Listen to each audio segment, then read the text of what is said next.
আমি যখন বলি যে যদি এইভাবে অন্যায় করো, কথা না শোনো, এগুলো করো, তাহলে বাসা থেকে বের হয়ে যাও, ছেলেরা উল্টে আমাকে বলে এই বাসা তোমার না আমার বাবার, আমার গায়ে হাত তুলবে, এরকম একটা সিচুয়েশন। ওইটা দেখে আমি খুবই কষ্ট পাই। সারা জীবন আমি যত কষ্ট না পাইছি, ওই কষ্টটা আমাকে খুবই কষ্ট দেয়। ছেলে যদি মারতে আসে মাকে,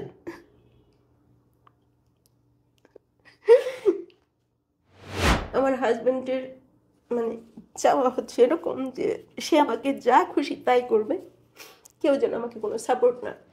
আমি বোনের বাসায় যখন ছিলাম, আমার মা এখান থেকে আমাকে বের করে দিয়েছে। শুরু করার আগে আপনার গলা ধরে যাচ্ছে, চোখ ভিজে আসতেছে। জীবনে কি এত দুঃখ বোন?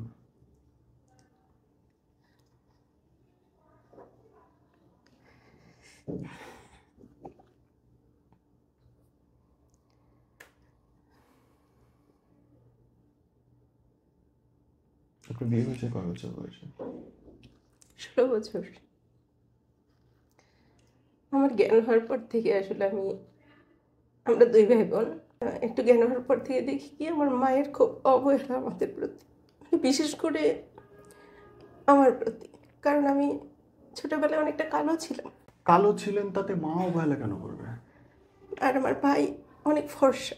আমার ভাইটা একদিন ভয় পায়, মানে ছোটবেলায় গ্রামে ছিলাম তো, আমাদের চাচা জ্যাঠাদের সাথে আমাদের কোনো সেরকম সম্পর্ক ভালো ছিল না। তো আমার মা একবার ওই গ্রামে যে সমিতি হয়, মহিলা সমিতি, ওইখানে একটা কাজে গেছে। সন্ধ্যা হয়ে গেছে, মা আসে না। তখন আমার বয়স, আমার ভাইটা মারা গেছে 3 বছর 3 মাস, আমি ভাইয়ের 11 মাসের বড়। 3 বছর 3 মাস যখন ভাইয়ের, তাহলে আমার 4 বছর এরকম বয়সে রেখে চলে গেছে। তো আমরা ভয় পাচ্ছিলাম বাড়িতে। এরপরে আরেক বাড়িতে যাওয়ার সময় পেছন থেকে একটা কুকুর দৌড় দেয়, ওইটা দেখে ভয় পেয়ে আমার ভাই অসুস্থ হয়ে যায়। ওই দিন রাত্রে, রবিবারে অসুস্থ হয়, সোমবার মঙ্গলবার বুধবার রাত্রে আমার ভাইটা মারা যায়। তো তখন আমার মেয়ে বোনটা মাত্র হয়েছে 3 মাস, 3 মাস মনে হয় এরকম বয়স।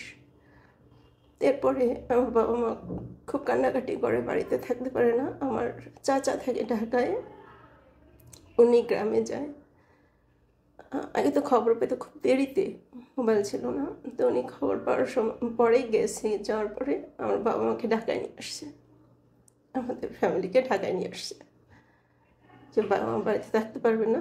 তো ঢাকায় আসার পরে আমার মা খুব, মানে আমাদের ফ্যামিলিটা খুবই দরিদ্র ছিল। বাবা আগেই লেবারি কাজ করতো, তো পরে ঢাকায় আসার পরে তেমন কাজ কাম হয় না, যার জন্য মাকেও কাজ করতে হয়। তো আমার ছোটো বোনটাকে আমি রাখি। কিন্তু বোনটা যখন কান্না করে বা আমার বোনের স্বাস্থ্য বেশি ছিল, আমি খুব হ্যাংলা ছিলাম, মানে খুবই পাতলা ছিলাম। তো যখন বোনটা আমার কোল থেকে পড়ে গিয়ে একবার মাথায় আঘাত পায়, এগুলোর জন্য আমি খুব মায়ের খাই। এইভাবেই হয়তো মানে দিন কাটতে থাকে। আমার মা একটু অলস টাইপের। আচ্ছা। মানে তার ভাত রান্না করা, এই সমস্ত কাজগুলো তখন থেকে আমাকে করতে হয়, শুরু করা হয় কাজ। এভাবে মানে আমি যদি কাজ করতে না পারি বা না বুঝি, বা আমি তো বাচ্চা মানুষ, খেলার ইয়েতে থাকি, তো তখন আমার মা বা বাবা খুব মারে, মানে এরকম খুবই অত্যাচারে বড় হই। এরপরে আমার আরেকটা বোন হয়। এভাবে করে যখন আমি ক্লাস 9-এ পড়ি, তখন মানে আমি এই ফ্যামিলির সমস্যায় ভাই বোনদের দেখাশোনা করতে গিয়ে আমার মা বিভিন্ন, তো মানে আমরা ওইখানে ঢাকাতে 3 বছর থাকার পর আবার বাড়িতে চলে আসি, গ্রামে চলে আসি। এরপরে বাবা নার্সারি শুরু করে বাড়িতে, আর মা বিভিন্ন জায়গায় ট্রেনিং কোর্স করে, তারপরে টিচারই করে, এগুলো কোর্স করে। তো তখন সংসার আমার উপরেই থাকে। আর যেহেতু বোনেরা ছোট, তো বোনদের সম্পূর্ণ দায়িত্ব, বা মায়ের সাথে যদি বোনদের নিয়ে যায়, বোনদের দেখাশোনা, কান্না করতে পারবে না, মাকে কোনো বিরক্ত করতে পারবে না, সব দায়ভার আমার। খাবারের জন্য যদি কান্না করে, সেটার জন্য মা বিরক্ত হয়, আমাকে টর্চার করে। সপ্তাহে দেখা গেছে আমি 3 দিন 4 দিন স্কুলে যেতে পারি না। বা একটা খাতা বা কলম চাইলে সেটাও পাই না ঠিক মতো। স্যান্ডেল, একজোড়া স্যান্ডেল 1 বছর 1.5 বছর পরতে হতো। মোটা কাপড়ের প্যান্ট যেন 2 বছর আগে আমি প্যান্ট না এরকম। 16 বছর আমি বাড়িতে থাকছি বাবা মায়ের কাছে। 16 বছরের গোনা, হাতে গোনা আমাকে 4টা কাপড় বানাই দিয়েছে আমার বাবা মা। তারপরে আমি ক্লাস 4 থেকে বাবাকে হেল্প করা শুরু হয়। মানে আমাদের তো নার্সারি ততদিনে হয়েছে, তো বাবার সাথে চারা হাটে নিয়ে যাওয়া লাগতো। স্কুলে যেতাম, স্কুল থেকে সবার আগে আমাকে বাড়িতে আসতে হতো, আমার আগে যেন কেউ আসতে না পারে। দৌড়ে এসে মানুষ স্কুল থেকে আসতো আর আমি চারা মাথায় নিয়ে ডালিতে করে হাটে যেতাম। বাবা চারা বিক্রি করে বা টাকা নিয়ে যেত, চাল কিনে দিলে বাড়িতে এসে রান্না করলে তারপরে খাইতাম। প্রত্যেক হাটের দিনে প্রায় এটাই হতো। তারপরে বাড়িতে তো বিকেলের কাজ আছেই, তো আমার সেই জীবনটা ততদিন একটু বড় হয়। পুরো জিনিসটা কি তার মানে পারিবারিক সচ্ছলতা ছিল না সেই জন্যে? অনেকটা সেজন্য, অনেকটা আমি বলবো আমার মায়ের অবহেলা বা বাবার করা শাসন আমাদের প্রতি। আর সত্যি কথা বলতে আমার মায়ের জেদের কাছে বা আমার মায়ের কাছে আমার বাবা হেরে যেত, শাসন করতে পারতো না সেভাবে। এই এই পরিস্থিতি বদল হয় কখন? এটা বদল হয় না, এইরকমই চলতে থাকে? এরকম চলতে থাকে। তো যখন আমি ক্লাস 6-এ পড়ি, ওই সময় বাস কাঁধে করেও আমি হাঁটে নিয়ে গেছি বাবার সাথে। যখন আমার মেয়ে জীবনটা একটু বড় হয়, বিকেলের কাজগুলো আমি ক্লাস 6-7-এ যখন পড়ি, তখন আমার বোন, তো বিকেলের কাজগুলো আমি বোনের কাছে আশা করতাম বা বোনকে করাইতাম। এগুলো নিয়ে আমার মা বলতো আমি আমার বোনকে অসুস্থ বানাই দিচ্ছি কাজ করতে করতে, ওকে কাজ করাই না কেন, ওকে দিয়ে কাজ করাই কেন। তাহলে সব কাজ আপনারই কেন করতে হবে? মানে অন্য ভাই বোন কোনো কাজ করবে না, সব আপনি একা করবেন? কি ঠেকা পড়ছে? কোনো কথা বলতে পারতাম না। এই শীতের দিনে হতো কি, আমি মানে মা মাথার টুপি থেকে, গরম টুপি থেকে শুরু করে সব কিছুই পরতো, হাত মোজা, পায়ের মোজা, কিন্তু আমাদের শুধু একটা পাতলা সোয়েটার ছিল। সব সব ভাই বোনদের এক অবস্থা? না, শুধু আপনার? বেশিরভাগই আমি এই কষ্টগুলো করছি। আপনার উপর আমাকে জেদটা একটা কিসের? পায়জামাও দেওয়া হতো না আপনার শীতে উপর পরে। জেদটা কিসের বলেন তো? আমি জানতাম না, আমি জানি না, এখনো জানি না। জিজ্ঞেস করছেন মানে কখনো? হ্যাঁ, কি কিছু বলে? বলে না। কি বলে? এখন তো বললে অস্বীকার করে যে না, সে এগুলো করে না, কি বা বা স্বীকার করবে? অন্য কথায় ঘুরাই দেয় এরকম, কবে করছি তোমরা এগুলো বলো, এরকম বলে। এইভাবে করে যাই হোক, আমি যখন ক্লাস 9-এ পড়ি তখন আমার বই লাগবে। বই তো ঠিক মতো কিনে দেওয়া হতো না, অন্যের পুরাতন বই কিনে দিত, ওইখানে যা থাকতো তাই ওইভাবেই। তো খাতা শেষ হয়ে গেলে বাবাকে যদি বলতাম, তাহলে বলতো খাতা আমার কাছে নিয়ে আয়। খাতার নিচে যেই অল্প একটু বাকি থাকে, বলতো এগুলো আগে শেষ কর, তারপর খাতা পাবি। যদি বলতাম টিচার এটা নেয় না, নিবে না, বকা দেয়, বলবি আমি অমুকের মেয়ে, আমার বাবা খাতা কিনে দিবে না। কলম চাইলে বলতে এত লিখতে হবে কেন, পড়বি, টিচারদেরকে বলবি আমার বাবা বলছে পড়তে, লেখার দরকার কি। কিন্তু আমার জিনিসটা মিলতেছে না বোন। মা বলেন, বাবা বলেন, সবাই সন্তানের জন্য করতে চায়। নিজের রক্ত বেঁচে হলেও সন্তানের একটা পড়ালেখা করাবে, কাজ মানে যাতে কষ্ট কম হয়।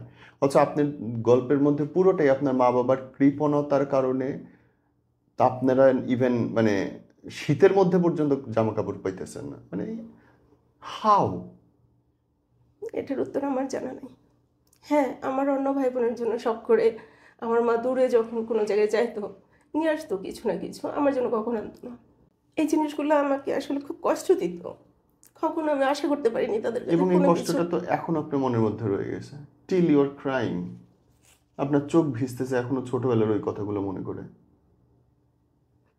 আপনি তো এই ট্রমা থেকেই কথাগুলো বের আমি হতে পারেন আসলে নাই। আমার মা বাবাকে এখনো বলি মাঝে মাঝে, আর কান্না করি যে আমার সাথে এগুলো করছো তোমরা। যাই হোক, আপনার বাবার এক্সপ্লেন কি? কিছুই বলে না।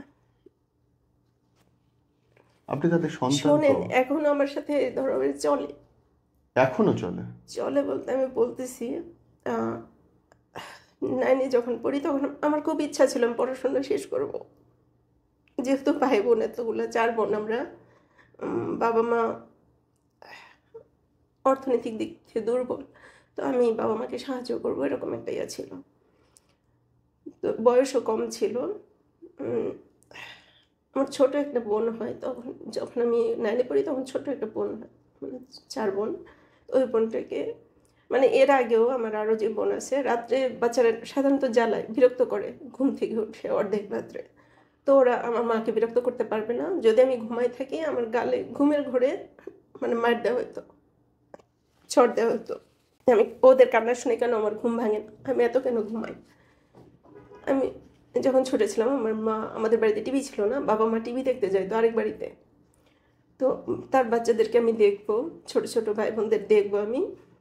এই জন্য 8-9 বছর থেকেই আমাকে একা রেখে তারা 8টার খবর থেকে শুরু করে 10টার খবর, ইংরেজি খবরের পরে নাটক হয়, সেগুলো দেখে তারা বাড়িতে আসতো। ততক্ষণ আমার একা জেগে থাকতে হতো।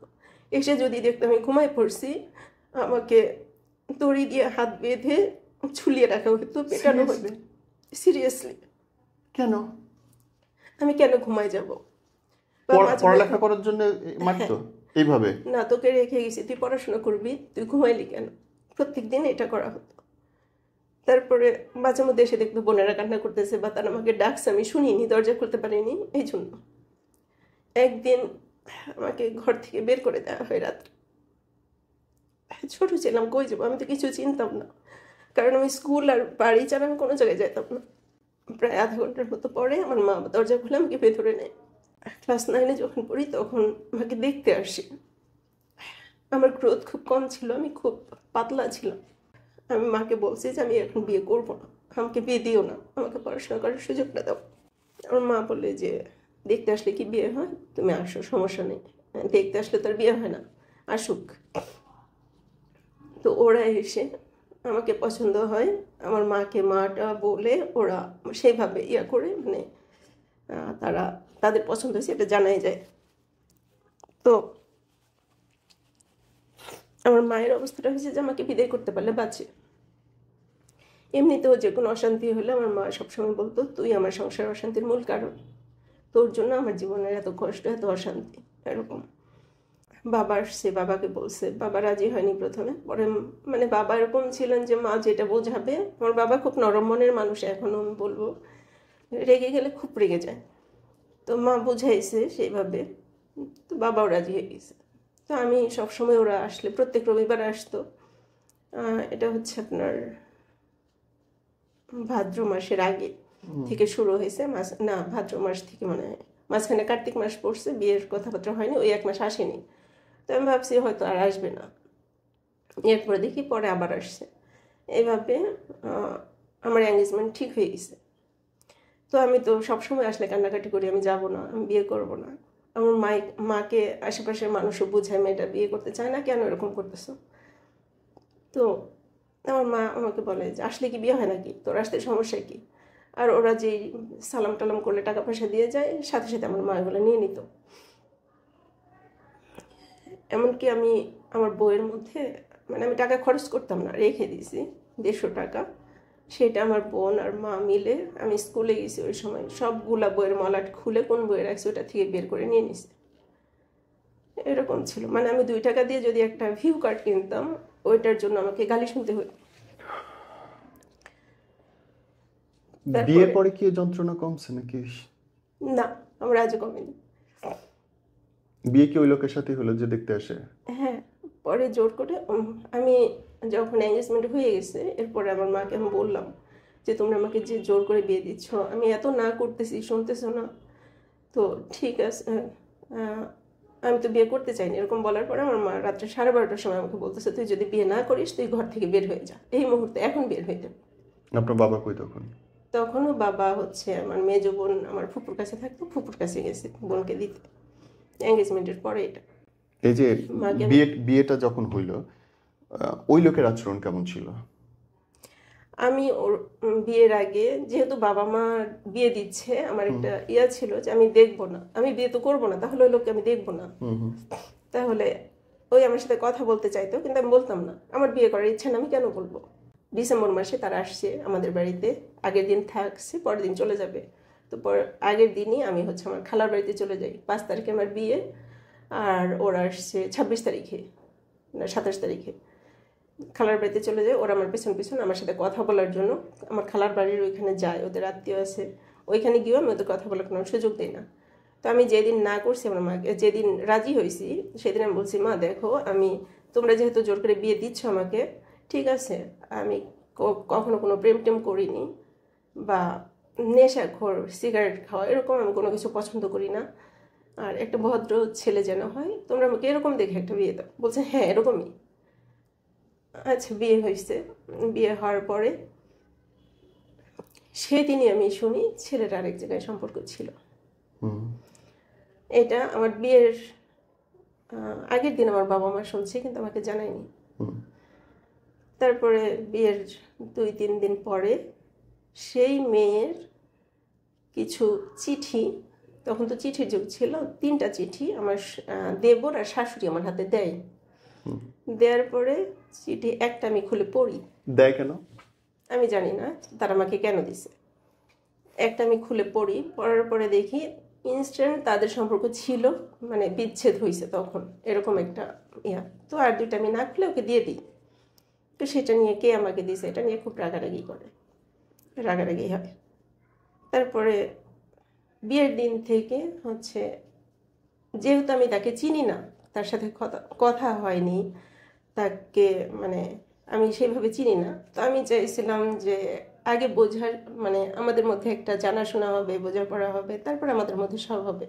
কিন্তু না, আমার বিয়ের দিন ওই বাড়িতে কাজের লোক ছিল, আগে বিয়ের দিন কাজের লোক বিদায় করে দেওয়া হয়েছে, যে টাকা খরচ করে বিয়ে করাইছি, এখন কাজের লোক দিয়ে কী করবো।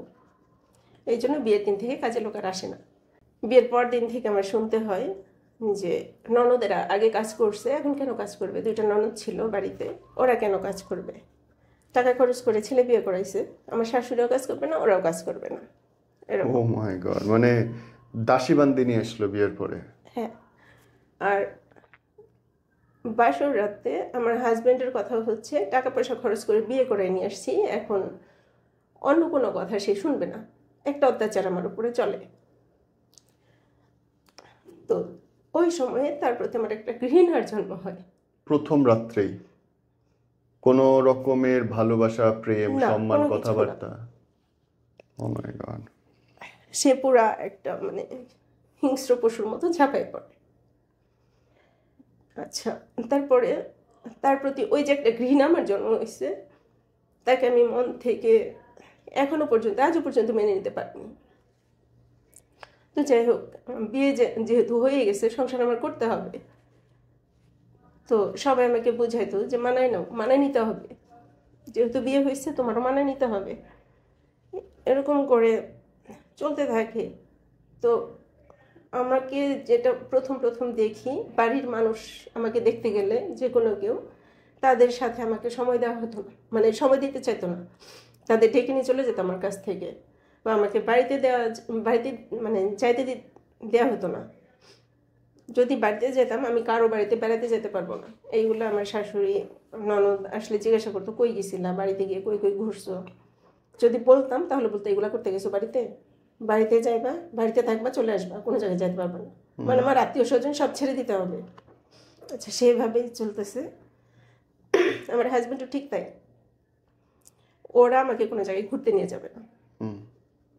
আশেপাশে বাড়িতে ওদের আত্মীয় স্বজন বউগুলা আসে আমার সাথে কথা বলতে, ওদেরকে তাড়িয়ে দেওয়া হয়, বউর কাছে কি, তোরা বউর কাছে কি করিস, আসবি আমাদের সাথে কথা বলবি, চলে যাবি।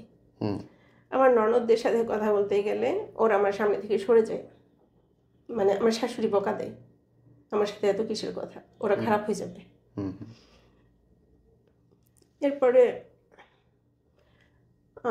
প্রায় 3 মাস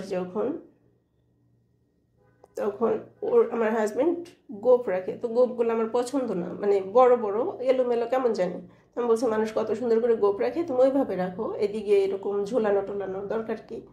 তো গোমায় আছে, মানে কাটেনি ওইভাবে, তো আমি কেচি দিয়ে নিচ থেকে একটু কেটে দিছি যে ওইভাবে সাইজ করে নেবে, মানে আমি দুষ্টামি করে একটু কাটছি।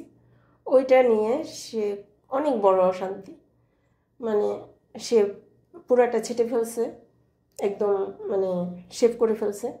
ওইটা নিয়ে তাকে অনেক দিন পরে কাটছে, তাহলে খারাপ দেখা যাচ্ছে। তার মা বোনেরা হাসাহাসি করছে, বা আমিও দেখে একটু হাসছি। ওটার থেকে ভাত খাইতে বসছিল, ভাতের প্লেট ছুঁড়ে ফেলে দিয়ে চলে গেছে। তার মা বোনেরা আমাকে খুব গালাগালি করে। আর সেও মানে অন্য মানুষকে গিয়ে বলে যে আমি তার গোপ কেটে ফেলছি। এটা নিয়ে পাড়ার মানুষ একটা রটাই ফেলে যে ওর বউ ওর গোপ কেটে ফেলছে। তো এটা নিয়ে আমার খুবই কষ্ট লাগে। আমি তো এইভাবে জিনিসটা নেইনি, এইভাবে বলিনি। আর এটা তো সাধারণ একটা ব্যাপার। যদি সাধারণভাবে নেয় তাহলে সাধারণ একটা ব্যাপার, কিন্তু যদি বড় করতে চায় অনেক কিছু, যে কোনো কিছুই বড় করা যায়। তো তারা এটাকে অনেক বড় কিছু করে ফেলছে। আমার দেবর ননদ এরা অনেক কিছু বলে। আপনার শ্বশুরবাড়ি থেকে কি আপনার গায়ে হাত তুলতো? আমার শাশুড়ি হাজবেন্ড তুলতো, আমার শ্বশুর আমার গায়ে হাত তুলছে। আপনার শ্বশুর আপনার মারছে? এইভাবে যখন অত্যাচারগুলো সহ্য করতে থাকি, যখন এই গোপ কাটার ব্যাপারটা হয় তখন আমার কাছে স্পিরিট থাকে। ওই স্পিরিটটা মানে কাটা ছেঁড়ার জন্য, কাটা ছেঁড়াই দেওয়ার জন্য আমি নিয়েছিলাম। তো ওইটা আমি খেয়ে ফেলি রাগে। বাবা মা তো বোঝেনি, এরকম একটা ফ্যামিলিতে বিয়ে দিচ্ছে, এখানে এসে আমি এগুলোই সহ্য করতেছি। তো যাই হোক ওয়াশ টাশ করা হয়, সুস্থ হই, কিন্তু অত্যাচার আরও বেড়ে যায়। যেহেতু গ্রামে থেকে অনেক কিছু হয়তো বোঝে না বা ইনকামও সেরকম নাই, ওই পাওয়ার টিলার চালায়, তো এমনি বাড়ি বড়, জমি জমা আছে, কিন্তু ঋণ অনেক। প্রত্যেক দিন ঋণের জন্য মানুষ আসে, সুদের টাকা, এটা সেটা। এমনকি আমি বিয়ের সময় সালাম করে যে টাকাটা পাই ওইটা ওরা খরচ করে ফেলে, আমাকে দেওয়া হয় না কিছুই করতে। তারপরে তো ঋণধারীভাবে আমি ওদেরকে বলি যে তোমরা এক ভাই চাকরি করো, আরেক ভাই বাড়ি দেখো। তো আমার দেবরকে ওই সুবাদে আর কি কাজ শেখানো হয়। আমার দেবর কাজ করে। তো আমার দেবর সকালে 7টায় কাজে যাবে, 4:30টায়। তো শীতের সময় 7টা 7:30 অনেক সকাল। সকালে আমাকে উঠে চা করে নাস্তা করে ওকে নাস্তা দিতে হবে 7:30টার মধ্যে। যদি দিতে না পারি গরম ভাত সামনে দিলে রেখে চলে যেত। ওইটা নিয়ে সারাদিন আমাকে কথা শুনতে হতো, ননদের কাছে, শাশুড়ির কাছে, সবার কাছে। তারপরে এইভাবে করে যখন 2 বছর, ওই সময় এর মধ্যে আবার কি হয়, আমার বাচ্চা কেন হয় না, একটা শুরু হয়ে যায়, প্যারা। তো এটা নিয়ে আমার মা আসে, মাকে খুব কথা শোনানো হয় যে আপনি বাজা মেয়ে দিছেন, আপনার মেয়ে অসুস্থ, এরকম একটা মেয়ে বিয়ে দিছেন আমাদের কাছে, আপনি বলেননি, এটা সেটা খুব অপমান করে। আমার মায়ের কাছে এগুলো শুনে আমি খুব কান্না করি যে আমার বয়স তো সেরকম হয়নি। আর আমার হাজব্যান্ডকে আমি এটা রিকোয়েস্ট করছিলাম যে আমি এখন আমার সেইভাবে বয়স হয়নি, তাহলে একটু বয়স হোক, এরপরে নিব বাবু। তো এইগুলো শোনার পরে আমার মা বলে যে তোমরা আর ওয়েট করো না, বাবু নিয়ে ফেলো। তো যখন 2 বছর, তখন আমার ছোট বোনটা, ওকে কিন্তু আমি বিয়ের আগে নিজের বুকের উপর নিয়ে ঘুম পাড়াইতাম, ওকে খাওয়াই রেখে স্কুলে যেতাম, এসে আবার গোসল করাতাম, খাওয়াতাম, মানে এরকম সব কিছু আমি করতাম। তো সেই বোনটার জ্বর হয়, শুধু সেই বোনটার না, বাড়িতে 2 বোন, আমার ছোট ভাই, 3 জনের জ্বর হয়। হ্যাঁ, আমার মায়েরও হাত ভেঙে যায় পড়ে গিয়ে। তো আমার বাবা রাত্রে 25 বার বমি করে, 24 ঘন্টার মধ্যে আমার একটা বোন 25 বার বমি করে। তো এই জন্য আমার বাবা আমাকে আনতে যায়। তো সারাদিন আমাকে দেয় না, বলে যে আমার দেবর আসলে দিবে। দেবর বাহিরে ছিল কাজে, তখন আমার হাজব্যান্ড ঢাকায় থাকে। তো দেবর আসলে দিবে, শ্বশুর আসলে দিবে বলে বলে বিকেলবেলায় আমার বাবা রাগারাগি করে। যখন আমার দেবর আসে না করে, আমাকে দিবে না। তো এটা নিয়ে রাগারাগি করে। এর আগে কিন্তু আমাকে বলেনি যে বাবা কেন গেছে, আমি জানি আমাকে দেখতে গেছে। তো যখন রাগারাগি করে তখন আমি শুনি যে আমার বোনদের সবার অসুখ বা এরকম। তো বাবা রাগারাগি করে চলে আসে। আমার বিয়েটা আবার দিছিল ওদের আত্মীয় স্বজন, মানে দেখতে নিয়ে গেছিলো আমাকে। তো আমার বাবা বলে যারা তোমাকে এখানে বিয়ে দিছে আমি তাদেরকে নিয়ে আসবো, তুমি কান্নাকাটি করো না, বলে আমার বাবা চলে যায়। তারপরে মঙ্গলবারে গেছে আমার বাবা, বুধবার, বৃহস্পতিবার আমি অপেক্ষা করি। এর মধ্যে তো ফোন নাই, ওই সময় ফোন ছিল না। বৃহস্পতিবার রাত্রে আমি ব্যাগটা গুছাই রাখি আগেই, যে আমাকে নিতে আসবে, আমি যাব। রাত্রে আমি স্বপ্ন দেখতেছি যে আমার সেই ছোট বোনটা আমার সাথে রাগ করে দূরে দাঁড়ায় আছে। তো আমি ডাকতেছি যাবো, মানে তুমি আসো আমার করলে, কাছে আসো। ওই আসে না। ভোরবেলায় ভাদ্র মাসে তো তাল পাখি, মানুষ তাল করে গ্রামে, অন্ধকার, তখন আমি ব্যাগ নিয়ে বের হয়ে গেছি। আজান পরে, মানে তখনও পড়েনি, আমি রাস্তায় যখন বের হয়েছি তখন আজান পড়ছে। ভাদ্র মাসে কিন্তু অনেক রাত্রে আজান পড়ে। তো রাস্তা একটু একটু দেখা যায় যায় না, এরকম ব্যাগ নিয়ে বের হয়ে গেছি। তখন আমার ননদ থাকতো, আমার সাথে ঘুমাইতো, হাজব্যান্ড তো ঢাকায়। তো আমি একটা রিক্সা, মানে অনেকটা দূর হেঁটে আসার পরে একটা রিক্সা, অনেকগুলো রিক্সা থাকে, সেখান থেকে বেল দেই। তো ওই সময় মনে হয় রোজার মাস ছিল নাকি, মহিলাগুলো উঠে রান্না করতেছিল। তো একজন আসে, 3-4 জন লোক আসে, এসে একটা রিক্সা বলে দেয় যে নিয়ে যাও। তো এটা নিয়ে আমি চলে আসি বাড়িতে। তো লোকটাকে আমি বলে আমাকে তাড়াতাড়ি নিয়ে যান, নতুবা আমাকে ওরা আবার নিয়ে যাবে। লোকটাকে এভাবে বলি, সবটা বলার পর লোকটা খুব মানে ইয়া করে আমাকে নিয়ে আসে বাড়িতে। নিয়ে আসার পরে 7টা বাজে ওই সময় দেখি সবাইকে ঘুম থেকে তুলে সব বারান্দার মধ্যে শোয়াই দিচ্ছে। আমার সব অসুস্থ ভাই বোনদেরকে বারান্দায় পাটি বিছায় শোয়াচ্ছে, মাত্র ভাই বের করছে। তো আমার বোনটা না খুবই অসুস্থ, নড়তে পারে না এরকম। তো সকালে আমি এসে চা রুটি করে দিছি, খাইছে। খাওয়ার পরে ওকে ডাক্তার নিয়ে যেতে বলছিল, ইঞ্জেকশন দিবে, নিয়ে গেছে।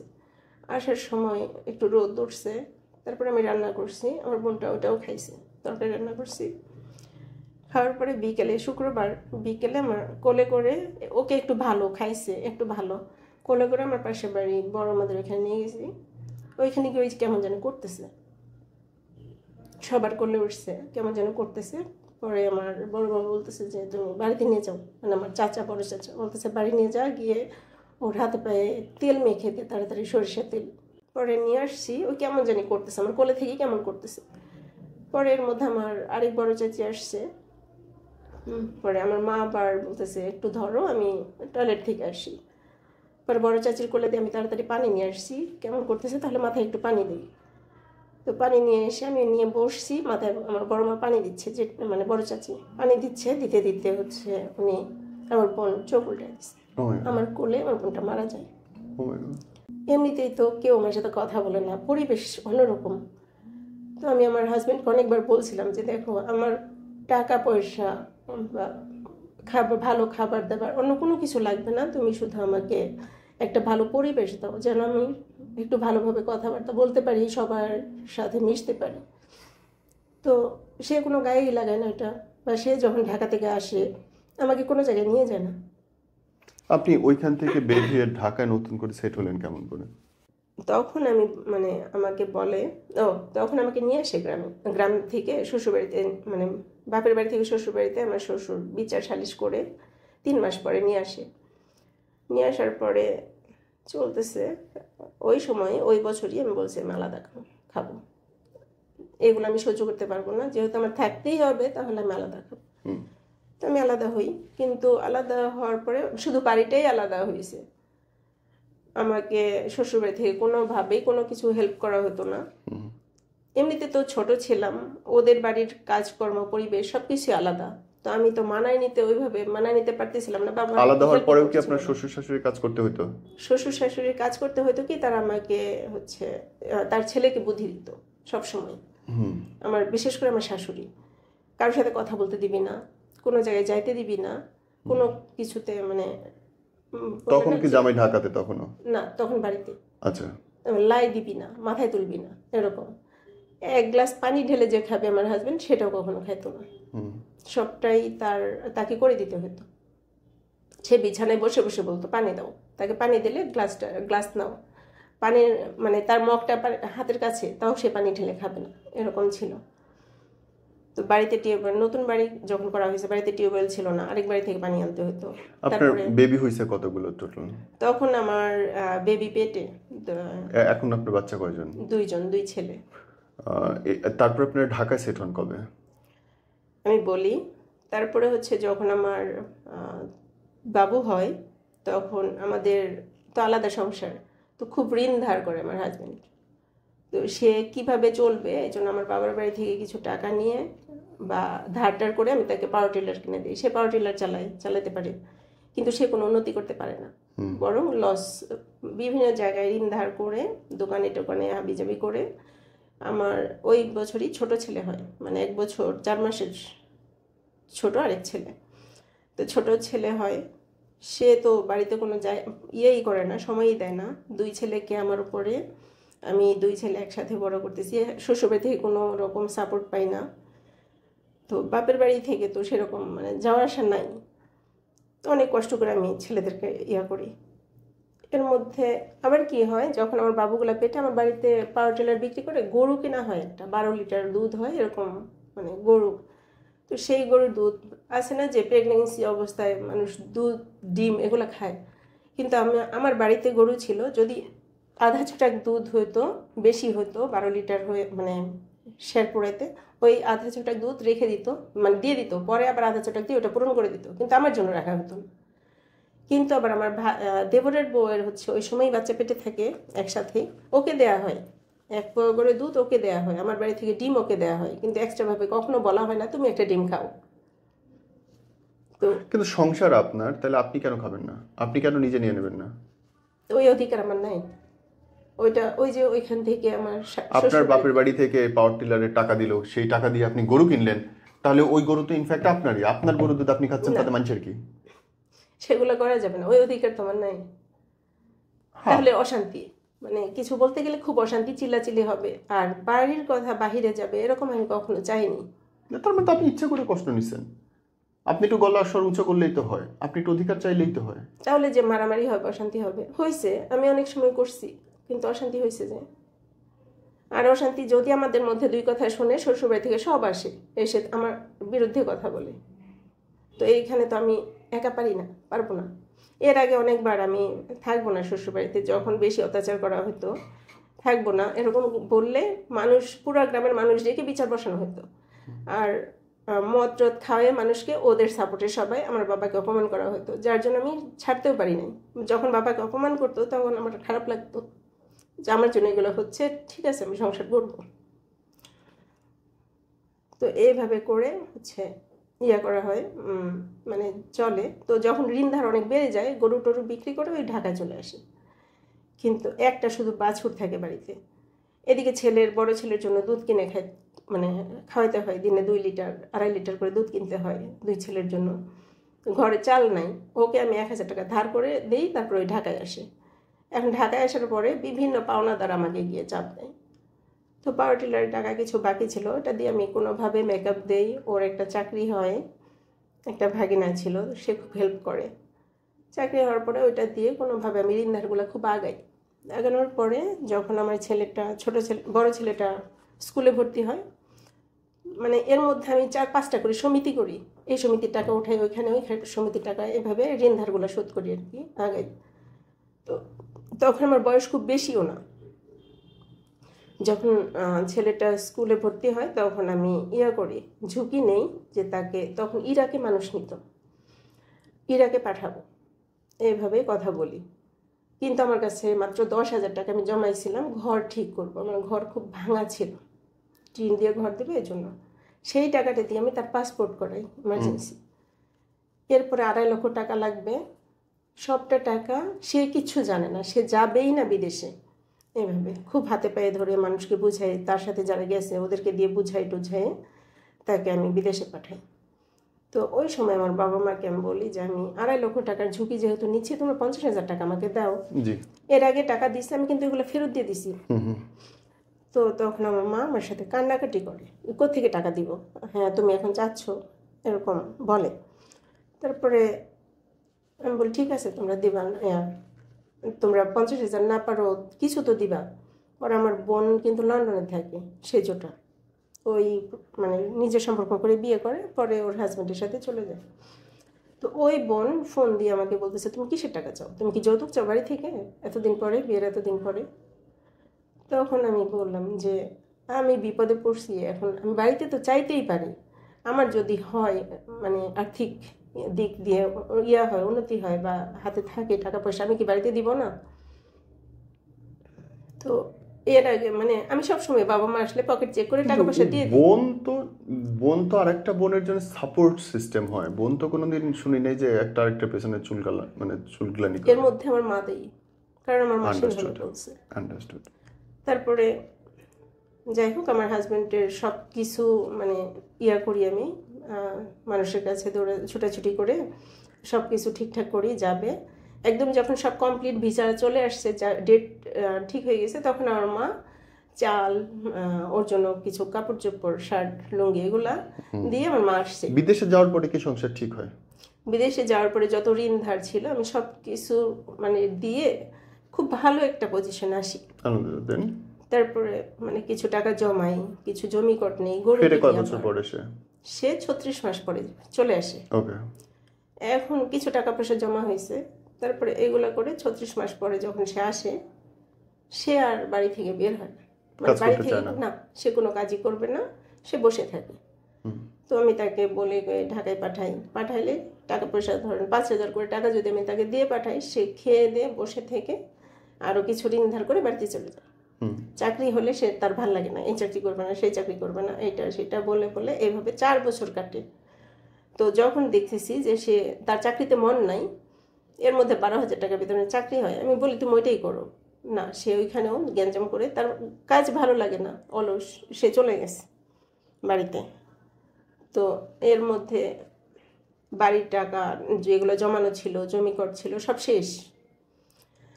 শেষ হওয়ার পরে তারপরে চিন্তা করলাম ওই তো বাড়িতে থাকলে এটাই করবে, এটাই করে, তাহলে ওকে আবার বিদেশে পাঠাবো। এভাবেও আমি কিছু টাকা পয়সা জমা দিই। তারপরে ওর ভিসাও আসে, ও এর মধ্যে আবার ঋণ ধার করা শুরু হয়ে যায় আমার। তারপরে কি আবার বিদেশ যায় সে?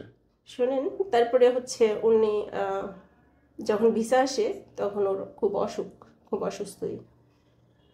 তো সবাই বলতেছে ওই এই শরীর নিয়ে বিদেশে যাইতে পারবে না, বিদেশে গিয়ে যদি কিছু হয় তখন কি করবা।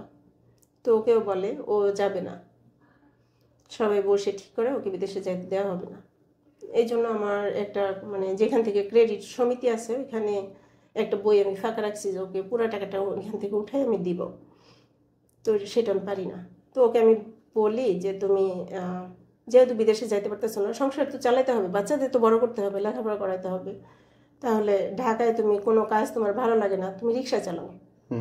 রিক্সাওয়ালার বউ বলতে আমার যদি সমস্যা না থাকে, তোমার কাজ করে টাকা দিতে সমস্যা কোথায়, তুমি ঢাকায় রিক্সা চালাও, আমাকে টাকা দাও, আমি অন্তত সংসারটা ঠিক মতো চালাই। এমনকি সে বাড়িতে বসে এটা কি করে, মানে ওই যে বাড়িতে চলে যায়, এর মধ্যে আমি পার্লারে কাজ নিই। ওই পার্লারে কাজ হলে টাকা দেয় প্রত্যেক দিন, মানে নিজেদেরই লোক, ভাগ্নি হয়, না হলে নাই।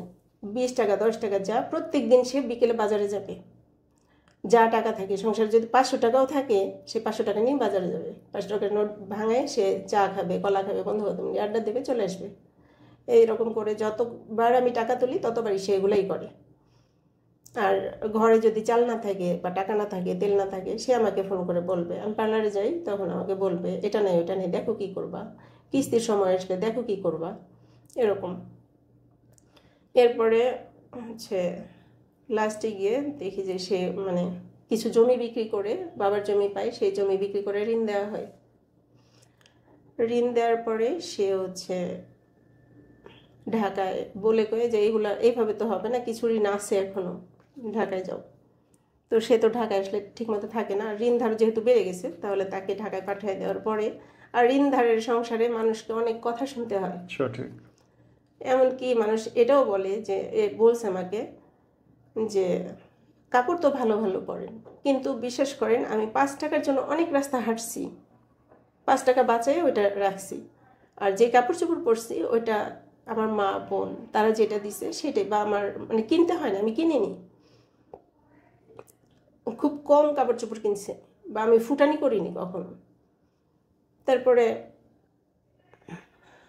সে ঢাকায় আসার পরে আমিও ঢাকায় চলে আসি, আমার বাচ্চা দুটাকে আমার মায়ের কাছে রেখে ঢাকায় চলে আসি যে ওদেরকে কিছুদিন রাখো, আমার মায়ের কাছ থেকে কিছু টাকা নিয়ে আমি আসি। তো ওই সময় আবার আমার মা কী করে, খুব অসুস্থ, মানে মায়ের হাঁটুতে ব্যথা ছিল। বাড়িতে যখন গেছি মায়ের কাছে, মা দেখাচ্ছে সে খুব অসুস্থ, তাকে বিছানায় বসে খাবার মুখে তুলে খাওয়াই দিতে পারলে হয়, এরকম আমাকে ঢাকায় মানে বাচ্চাদের রেখে আসবো, তাহলে বাচ্চাদের কাজগুলো তো তার করতে হবে। তখন আমার বড় ছেলেটা ক্লাস 5-এ ফাইনাল দিছে, ছোট ছেলেটা 4-এ ফাইনাল দিছে। তো মাকে এরকম কয়েকদিন সেবা করার পরে এক জায়গায় একটা অনুষ্ঠান আছে, এখন মা সুস্থ হয়ে গেছে, মা এখানে যাবে। ওইটা দেখে সবাই হাসাহাসি করে। পরে আমি বলি যে মা তুমি এইভাবে যদি সুস্থই থাকো তাহলে আমার তো বসে থেকে লাভ নেই, আমার যাইতে হবে বলে। তো পরে বলতেছে তাহলে কালকে দিন থেকে পরের দিন যাও। ঠিক আছে, ওইভাবে আমি রেখে চলে আসি। পুরো জিনিসটাতে সব জায়গাটা আমার কি মনে হচ্ছে জানেন, যে আপনি নিজের সব জায়গায় দায়িত্ব কাঁধে তুলে নিচ্ছেন। প্রত্যেকটা জায়গায় আপনার জামাই পারতেছেন, আপনি করতেছেন, আপনার মা করতেছেন, আপনি করতেছেন, আপনার বাবা কষ্ট হইতেছে, আপনি করতেছেন, সব দায়িত্ব শুধু আপনার কাঁধে নিতেছেন আপনি, ইচ্ছা করে হোক বাধ্য হয়ে হোক। কিন্তু আমার মনে হচ্ছে সামহাও দায়িত্ববোধের কারণে আপনি অনেক বেশি কষ্টের মধ্যে ঢুকছেন। অনেকে হয়তো এড়াই দিছে, আপনার বোনগুলা, ভাইগুলা, জামাই সবাই এড়াই দিছে, দেখো কি করবে, সেটা তার দায়িত্ব ছিল, সেই জায়গাটাও আপনি নিছেন। সো আমার কাছে জিনিসটাকে জানেন অনেক মনে হচ্ছে যে ওই যে ঘরের খেয়ে পরের মোষ তাড়ানোর মতো অবস্থা, যে নিজের কাঁধের উপরে এত দায়িত্ব নেওয়ার কি খুব দরকার ছিল? আমি এড়াই যেতে পারিনি। আর হচ্ছে আমার বাচ্চাগুলো তো কষ্ট পাবে। বাচ্চা তো শুধু আপনার একার না, আপনার হাজবেন্ডেরও। তার তো ছোটবেলা থেকে বাচ্চাদের প্রতি কোনো দায়িত্ব ছিল না। তারপরে এখন কি হয়েছে, এরপরে সে ঢাকায় আসার পরে আপনি খুব সংক্ষেপে এখনকারটা আবার শেষ করেন। তার সাথে আমার সংসার অশান্তি শুরু হয়, কারণ আমি চাকরি পাই না ঢাকায়। আমি তো তেমন কোনো কাজ জানতাম না, চাকরি পাই না, জি, সে আমাকে কোনো হেল্প করবে না। তো আমার নিজের চাকরি নিজেকে গুছাই নিতে হবে, জোগাড় করে নিতে হবে। কেউ আমাকে হেল্প করার নেই, আমার বাবা মা বা স্বাভাবিক, কেউ আত্মীয়স্বজন দুনিয়া কেউ কেউ না। কাউরে হেল্প করে না। তো নিজেকে আমি সিকিউরিটি গার্ডের কাজ করছি। তারপরে আমি স্যালারি পাইলে কি করে, সম্পূর্ণ স্যালারি তাকে আমার বোঝাই দিতে হয়। আগেই একটা ভাত করে রাখে, এখানে এটা মানে ফান্ড করে রাখে যে এখানে এটা দিবা। তো পুরো টাকাটা দিয়ে আমার যাওয়ার ভাড়া, সেই ভাড়াটা সে আমাকে দিবে না। সেই ভাড়াটা চাইতে গেলে মানে অশান্তি হয়, আমি কেন ভাড়া দিব, তুমি কাজ করো। কিন্তু সে টাকাটা নিয়ে নিছে। তার কথা হচ্ছে তুমি তাকে আমি রিক্সা চালাইতে বলছি, তো এখন আমি কোত্থেকে টাকা দেবো সেটা সে জানে না। তার সংসারে আমার টাকা দিতে হবে, যদি টাকা দিতে না পারি ঘর থেকে বের হয়ে যাও। টাকা দিতে পারবে না, সংসারে তাহলে চাই। আপনি যদি সংসার চালাইতেছেন, আপনি বাইরে হয়ে সংসার নিজের মতো করে বললেন না কেন?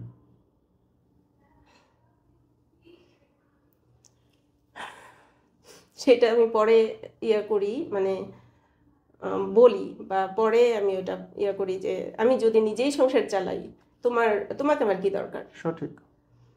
আমি বিয়ে করছি মানে তোমার দায়িত্বে পড়ছি, তুমি আমার সব কিছু দেখবা। কিন্তু সেগুলা যখন বলি তখন অশান্তি, প্রচুর অশান্তি হয়। এখনো পর্যন্ত ওইভাবে অশান্তি যখন শুরু হয়, সে আমাকে বের করে দিছে কয়েকবার। তো যাই আবার আসি, এইভাবে লাস্টে আমার ছেলেদেরকে সে এর মধ্যে তার মুখে ঘা হয়। ডাক্তার তাকে এইডস পরীক্ষা করতে দেয়, সে বিদেশে ছিল, এটা শুনি। তখন আমি তাকে বুঝাই যে তুমি যেই পানি খাও গ্লাসটা তোমার মুখে ঘা, তাহলে ছেলেদের জন্য এটা রিস্কি, তুমি গ্লাসটা আলাদা রাখো বা আমার থেকে সেপারেশনে থাকো। সে সেটা কোনোভাবেই মানবে না, আমি তার শত্রু, তাকে তার সাথে শত্রুতা করি, আমার অন্য জায়গায় সম্পর্ক, এরকম বলে। এই জন্য আমি এরকম করি। পরে কি চেক করে এইচআইভি পাওয়া গেছে? এখনো চেক করেনি, কিন্তু তার মুখের ঘাও ভালো হয়নি। তার মানে এইচআইভি আছে, এই জন্য ভালো হচ্ছে না? সেটা আমি জানি না। তারপরে তাহলে তো আপনি নিজেও রিস্কে আছেন। এরপরে কি করে, সে হচ্ছে আমার ছেলেদেরকে ব্লেম দেওয়া শুরু করে। আমি তাকে কোনোভাবে আর সুযোগ দেই না। ছেলেদেরকে বলে যে তোমার মায়ের অন্য জায়গায় সম্পর্ক আছে, তোমার মার সাথে সেপারেট থাকো, তুমি এক ভাই আমার কাছে, এক ভাই তোমার মায়ের কাছে, এভাবে থাকো। তা আমি বলি যে আমি প্রয়োজনে সেপারেট থাকবো, কিন্তু ছেলেদেরকে বাবার কাছ থেকে আমি আলাদা করবো না, বা দুই ছেলেকে আমি কখনো আলাদা করবো না। কারণ আমি কি করে খাবো, কই থাকবো, আমার নিজেরই নাই, ছেলেরা ছোট, ওদেরকে আমি কিভাবে মানুষ করবো, দূরে থেকে আমি পারবো। পরে ছেলেরা একটু অন্যায় করে, আমি ওদেরকে শাসন করি। বাবা কি করে, আমি ওকে বলি যে ছেলেরা এটা করছে, তার সাথে আমার কথাবার্তা খুব কম হয়। আমি বলি যে ওরা এটা করছে, তুমি ওদেরকে সাপোর্ট করবা না, শাসন করবা। সে কি করে, সে উল্টে মানে ছেলেরা যখন ওর কাছে নালিশ করে, তখন উল্টে ছেলেদেরকে বলে যে বাড়ি থেকে বাসা থেকে বের করে দাও, বাসা তোমাদের, আমার, ওর না, ওই কেন তোমার গায়ে হাত তুলবে, এরকম ছেলেরা আমাকে সেটাই বলে। আমি যখন বলি যে যদি এইভাবে অন্যায় করো, কথা না শোনো, এগুলো করো, তাহলে বাসা থেকে বের হয়ে যাও, ছেলেরা উল্টে আমাকে বলে এই বাসা তোমার না, আমার বাবার। অথচ বাসা ভাড়া দিচ্ছেন আপনি? না, ওই সময় করোনার পরে আমি চাকরি করি না। আচ্ছা। তো এই বাসা থেকে বের হলে তুমি বের হয়ে যাবা। আপন ছেলে? হ্যাঁ। তারপরে মানে এমন একটা ভাব, ছেলে আমার গায়ে হাত তুলবে, এরকম একটা সিচুয়েশন। ও মাই গড। ওইটা দেখে আমি খুবই কষ্ট পাই। সারা জীবন আমি যত কষ্ট না পাইছি, ওই কষ্টটা আমাকে খুবই কষ্ট দেয়। ছেলে যদি মারতে আসে মাকে,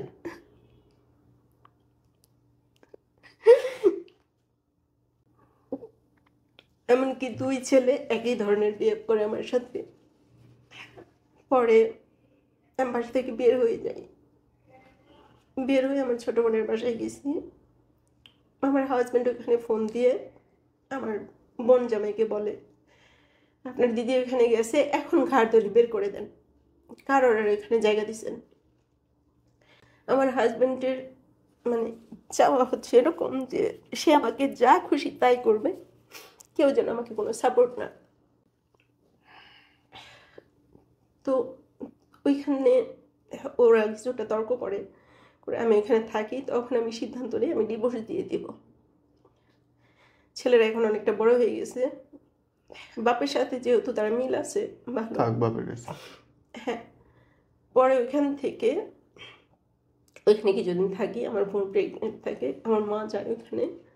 যাওয়ার পরে আমার ভাই, যখন আমি বাসা থেকে বের হই তখন আমার ভাই আমার বাসায়।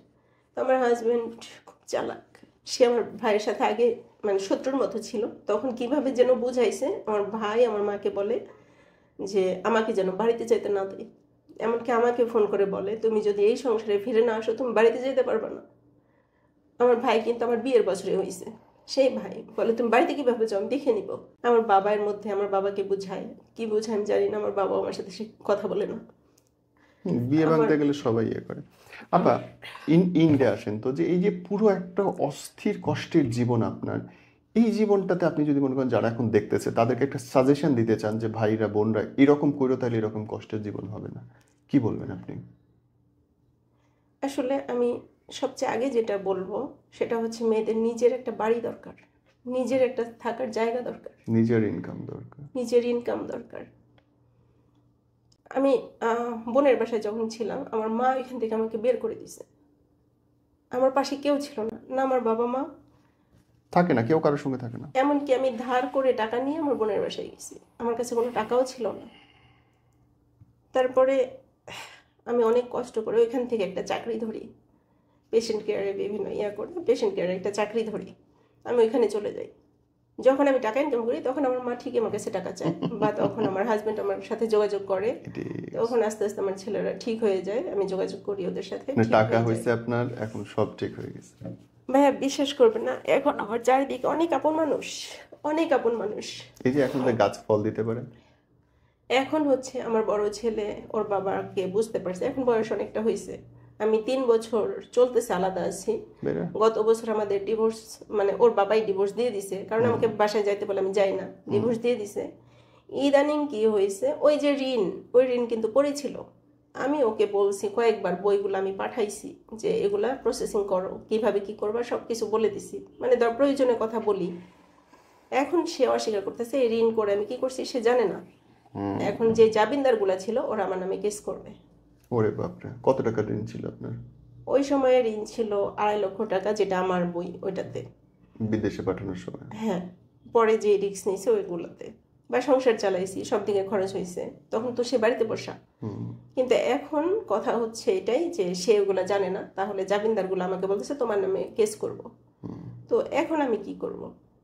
এখন আমি যে কাজ করি সেটাতে বড় ছেলে এখন আমার সাথে থাকে, আমি নিজে চলতেছি, বাসা ভাড়া দিচ্ছি, ছেলেকে চালাচ্ছি, ছেলের চাকরি নাই, 5 মাস ঋণ করা। হ্যাঁ, ওই ঋণটা আমার নামে। সে তো টাকা দিবেই না, শিওর দিবে না, কিন্তু জামিনদার তো সে, তার সংসারে থাকার পরে করছে। এই কিছু যায় আসে না, কাগজ আপনার নামে, বিপদে আপনি পড়বেন, আইন এটাই, কিছু করার নেই। তখন আপনি ভালোবেসে করছেন, অপদার্থ যদি হয়ে যায় কেউ, তাহলে তো আপনার কিছু করার। এই কথাটা শোনার পরে ভাইয়া জানেন না, 100%-এর মধ্যে 90% হচ্ছে আমি ডিসিশন নিচ্ছি আমি সুইসাইড করব, 10% হচ্ছে আমি যুদ্ধ করতেছি, আমি কি করব। অবশ্যই আপনি যুদ্ধ করবেন, আপনি ওই লোকের সাথে জন্মান নাই, ওই লোকের সাথে মরবেন না। আপনি নিজে ফাইট করে বড় হয়েছেন, আপনি নিজে ফাইট করে ওই ঋণও শোধ হয়ে যাবে আপনার। আপনি পরিশ্রম করে 2-1 বছর লাগবে, ঋণ শোধ হয়ে যাবে। কিন্তু আপনি মানুষ চিনলেন, সবচেয়ে বড় কথা। আপনি যদি অন্যের দায়িত্ব না নিতেন হয়তো এসব কিছু হইতো না। এবং আল্লাহ মাফ করুক, আপনার ছেলেটা যেন আপনার বাবার মতো না হয়, মানে তার বাপের মতো না হয়। বাংলাদেশে এখন চাকরি নাই এই কথাটা আমি বিশ্বাস করি না। আপনি নিজের যোগ্যতার চেয়ে বেশি মানে টাকা পয়সা চাইলে সেই জায়গাটায় ঝামেলা হয়। এনিওয়ে আপা, থ্যাংক ইউ সো মাচ। আমরা দোয়া করি আল্লাহ আপনাদের সুস্থ রাখুক এবং আপনি এই জীবন সংগ্রাম কাটায় ওঠেন। এই আপার সাথে গল্প করতে করতে আমি যেটা বুঝলাম যে ভালোবাসেন জামাইকে, হাজবেন্ডকে, ওয়াইফকে, কিন্তু যদি দেখেন যে সত্যিকার অর্থে তার নিজের উন্নতি করার কোনো ইচ্ছা নিজের নাই, আপনার বোধহয় সিদ্ধান্ত নেওয়া উচিত যে আপনি আসলে কি করবেন। সবসময় সব কিছু সহ্য করতে হয় না, তাতে হিতে বিপরীত হয়। আল্লাহ আপনার অবশ্যই। আল্লাহ আপনার ভালো করুক। আসসালামু আলাইকুম।